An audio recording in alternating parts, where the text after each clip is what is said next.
Right? Genesis 40 says, it came to pass after these things that the butler and the baker of the king of Egypt offended the Lord, and the king of Egypt, the Pharaoh, was angry with his two officers, the chief butler and the chief baker.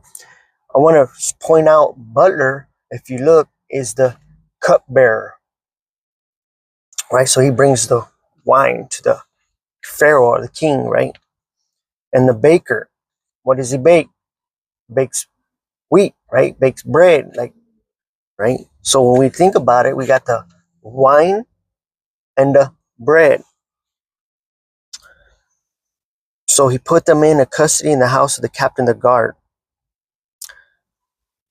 in the prison, the place where Joseph was confined. And the captain of the guard charged Joseph with them, and he served them. So they were in the custody of her for a while. So Joseph served as a prisoner, but the leader of the prisoners, and he served the prisoners. I want to point this out. I think a lot of people miss this, right? This will be number 8. Joseph talks to the prisoners.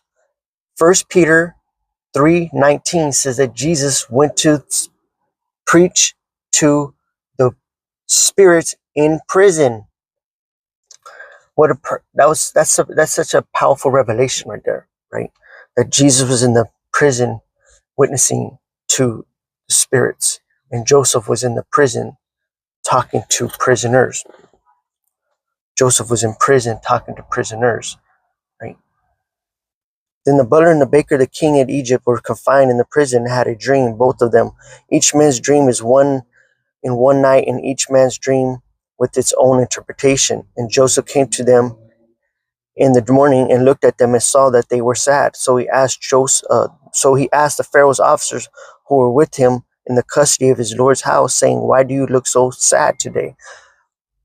He's looking at their face. He's looking at the way they look, and he could tell, right? Sometimes we have to pay attention to people's uh, face, their demeanor, right? And that will show you that there's an opening to witness to them. We have to have discernment on witnessing to people too. Who to witness to, when they're ready to receive. And they told him, and they said to him, "We each have had a dream, and there is no interpreter of it." So Joseph said to them, "Do not interpretation belong to God?